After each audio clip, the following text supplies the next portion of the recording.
Starmer acaba de dimitir. Sí, amigos, vamos al grano que tenemos todos cosas que hacer y si no nos eternizamos. El primer ministro británico laborista, Keir Starmer, acaba de confirmar lo que ya estaba confirmado, que en su partido nadie la apoyaba, y esto no es debido únicamente a una cosa, sino a muchas. Pero lo que ha terminado de hacer que Starmer salga disparado a presión como si fuese el tapón de una fosa séptica ha sido el escándalo de las grooming gangs, o las bandas que abusaban de niñas en Reino Unido. Porque este junio se ha hecho público un informe independiente que apunta a que el gobierno británico sabía y hacía ojos ciegos a una red de hombres pakistaníes mayoritariamente, que abusaba de niñas blancas menores y de entorno vulnerable. Vamos a comentarlo más adelante porque prefiero empezar por la parte menos sórdida de la dimisión, que es que Starmer ha dimitido porque políticamente hablando era un cadáver que ya olía, pero se negaba a asumirlo. No lloren por mí, ya estoy muerto.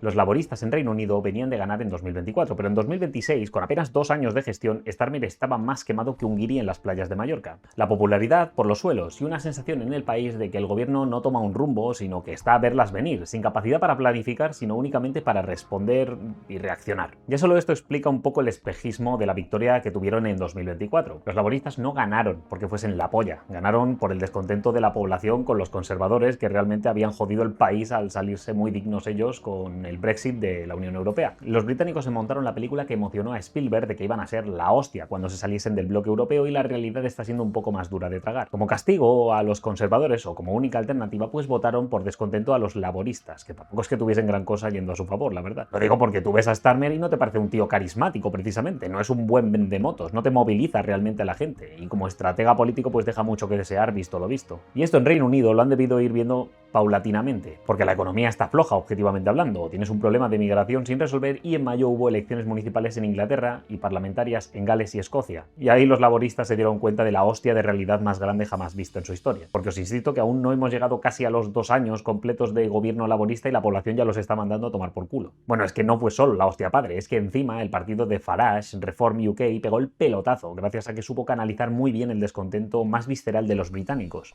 Este partido, favorecido en gran parte por movimientos de activistas como Tommy Robinson, están calentando mucho al personal y al electorado conservador, y claro, Reform UK está sabiendo absorberlo, pero además también está captando a bastante votante de izquierda descontento con la gestión migratoria de los laboristas. Ahora bien, ante el absoluto batacazo de Starmer, sus compañeros de partido están empezando a darse cuenta pues de qué va la película. Ven una amenaza real en Reform UK, que está, como digo, canalizando el rebote del rebote, porque tal como os dije, muchos británicos votaron a los laboristas por castigar a los conservadores, y ahora que la izquierda también les deja frustrados, pues sale Reform UK con un discurso más directo y atacando el problema sin pelos en la lengua, y se los llevan de calle. Así que el diputado laborista, que tiene 2 dedos de frente, ve el panorama y dice: joder, como sigamos con Starmer al frente, en las próximas elecciones nos van a follar muy duro. Porque sí, Starmer ha dimitido por presión interna de su propio partido, no porque le haya venido una pizca de dignidad muy fuerte y haya dicho venga, mejor me voy, que bastante ridículo estoy haciendo. Starmer se había tratado de agarrar al puesto como un clavo ardiendo. Tras el batacazo de mayo dijo que no veía por qué tenía que dimitir, que todo eso pues es un proyecto a largo plazo y que no puede dejar tirados a los pobres británicos en este momento de necesidad. ¿No suena a alguien? He decidido seguir con más fuerza si cabe al frente de la presidencia del Gobierno de España, por la regeneración pendiente de nuestra democracia y por el avance y la consolidación de derechos y de libertades. Lo que no te dice es que el momento de necesidad se está generando precisamente porque él está al volante. Pero vamos, que podía decir misa por aquel entonces, porque ya los laboristas estaban movilizándose para alargarlo. Bien, para echar a Starmer hacía falta un candidato alternativo y el 20% del grupo parlamentario laborista. Teniendo en cuenta que son 403, pues hacían falta 81. Los números los tenían de sobra, lo que les faltaba era un candidato alternativo que tuviese algo más de gracia. Y ese iba a ser Andy Burnham, el alcalde de Greater Manchester. Y en tal como digo, los laboristas querían haber quitado a Starmer antes de que hubiese pasado el primer milisegundo tras la cagada de las elecciones de mayo. Pero no podían porque, para que el bueno de Andy Burnham tuviese la opción de sustituirle, tenía que ser diputado, y él era alcalde. De hecho, Starmer ha hecho lo imposible por evitar que Andy consiguiese esta categoría, y no digo ahora, sino ya a principios de 2026. Porque Starmer, aunque no tenga carisma, pues no es tonto y sabía que había ganado por el descontento, no por capacidad ni liderazgo, así que lleva todo este tiempo evitando que le salga una alternativa dentro de su propio partido. En enero de 2026 quedó libre un escaño de diputado para que Andy pudiese ocuparlo. Era perfecto. Se presentaba, volvía a ser diputado en el Parlamento y ya podía desafiar a Starmer. Pero el grupo de Starmer dentro de los laboristas rechazó que Burnham pudiera optar a esa candidatura. The Guardian lo presentó en su momento directamente como que Starmer y sus aliados bloquearon el regreso de Burnham al Parlamento para frenar un posible desafío de liderazgo. Pusieron la excusa de que si Burnham dejaba la alcaldía de Greater Manchester, pues habría que convocar elecciones allí para sustituirlo, tendría un gran coste económico, desgaste político y eso podría darle alas a Reform UK para que creciese allí. Y sí, el cachondeo que te está dando ahora es precisamente porque, bueno, esa excusa la podías poner en enero. Sin embargo, en mayo, cuando Reform UK no es que pueda pescar en algún lado, sino que acaba de arrasarte, pues no puedes vender que hay un riesgo de hacer crecer a Reform porque está claro que tu mandato ha sido el mejor puto fertilizante. Visto esto, Andy Burnham consiguió su asiento en el Parlamento en una circunscripción que se llama Makerfield el 18 de junio. Y desde ahí, los laboristas ya han decidido que es mejor que Starmer dimita aun a riesgo de dejar tirados a los pobres británicos el tiempo en que tarda Andy en sustituirle, porque como siga al frente, los laboristas se van a ir muy profundamente a la mierda. El proceso de liderazgo para cambiar a Starmer empieza el 9 de julio y dicen que igual para antes de septiembre lo tienen finiquitado. Pero tal como dije al inicio de este vídeo, este cambio para mí no viene solo del desastre de Starmer en las elecciones locales. Es decir, Andy Burnham empezó a movilizar su vuelta al Parlamento a raíz de esto, por supuesto. Pero es que en lo que ha conseguido el escaño han pasado cosas muy gordas que están haciendo que Reform UK capte a muchísimo más votante. Hablemos no ya de inmigración irregular, desbocada en Reino Unido, sino del choque cultural que hay. Hablamos del caso de Henry Nowak, de su asesinato por Bikram Diwa con su daga ceremonial Sikh, de cómo la policía respondió de manera tan frustrante a sus llamadas de auxilio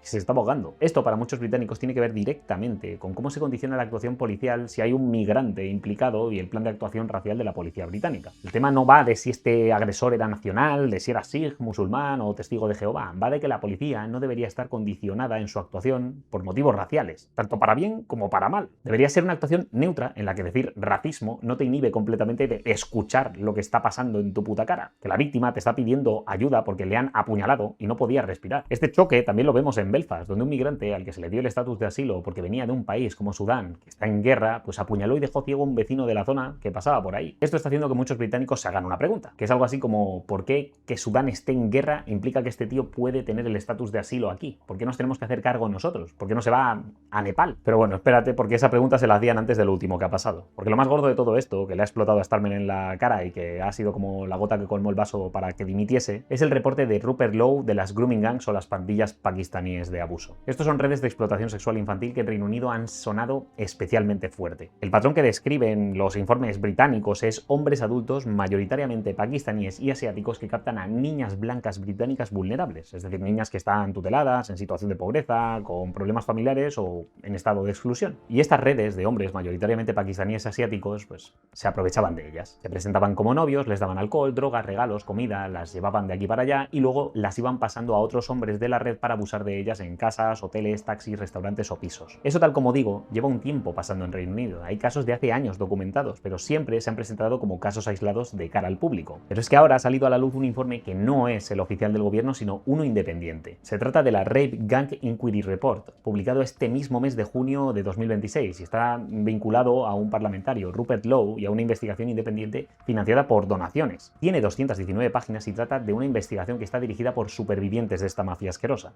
El informe es desolador y se centra en dar voz propia a las víctimas, a sus familiares, a personas que denunciaron estos hechos y a expertos en la materia. Lo gordo que os dije es que este informe revela que todo esto, como digo, no son 4 casos aislados, sino un fenómeno que está ocurriendo a nivel nacional en Reino Unido. En este informe no se señala únicamente a los agresores estos de la red pakistaní asiática. También se señala a las instituciones de haber mirado hacia otro lado a propósito, a la policía de no haber investigado bien, a los servicios sociales que trataban a estas niñas como problemáticas y a los colegios que veían las señales y no actuaban. También se menciona el Servicio Nacional de Salud que detectaba lesiones o embarazos y devolvían a las menores a los mismos lugares de las que venían con esos problemas sin dar la voz de alarma. También se señala a los ayuntamientos que eran incapaces de controlar las redes de taxis involucradas en todo esto, pese a las denuncias. Y por supuesto, se señala a los políticos que no querían tocar el tema porque gran parte del electorado al que quieren atraer podía tacharlos de racistas. Esto lo comentamos ya en su momento, la izquierda europea va a tener un problema eligiendo entre aquellos a los que venden ideales progresistas por un lado y a los migrantes de determinados colectivos que no tienen ni puta idea de qué cojones les estás hablando cuando les dices igualdad. En definitiva, se dice que los políticos como Starmer esquivaron toda esta cuestión de la etnicidad porque muchas de sus zonas pues no se veía bien para ganar votos. Y sobre todo le afecta porque Starmer fue el director de la Fiscalía entre 2008 y 2013, que son unos años muy clave para el establecimiento de todas estas redes. De hecho, es que hay mucha gente que está diciendo que con una dimisión no basta, que este tío debería ir preso. Y espera que no te di ni las cifras de las víctimas. El informe da una estimación de unas 250.000 víctimas en estas redes. Esto es lo que de verdad rompe con lo de los 4 casos aislados y da una visión realista de la red como algo que ha parasitado Reino Unido en su totalidad. Lo que queda es ver si los laboristas consideran que han esquivado la bala con el sacrificio de Starmer o no. Pero bueno, yo te cuento esto sin tener ni idea del asunto, así que trata tú de ilustrarnos en comentarios. ¿Crees que esta dimisión es positiva para los británicos o Andy Burnham va a ser más de lo mismo para que los laboristas ganen tiempo? ¿Harán de Starmer la cabeza de turco de absolutamente todo esto o asumirán responsabilidad como partido? Te leo. Suscríbete si no lo has hecho y oye, hazte miembro que ayuda mucho al canal. Echa un ojo a los vídeos para mantenerte en el debate y nos vemos en la próxima. Hasta luego. Has been about putting the country I love first. That is why I will resign as leader of the Labour Party. I have spoken to His Majesty the King this morning to inform him of my decision.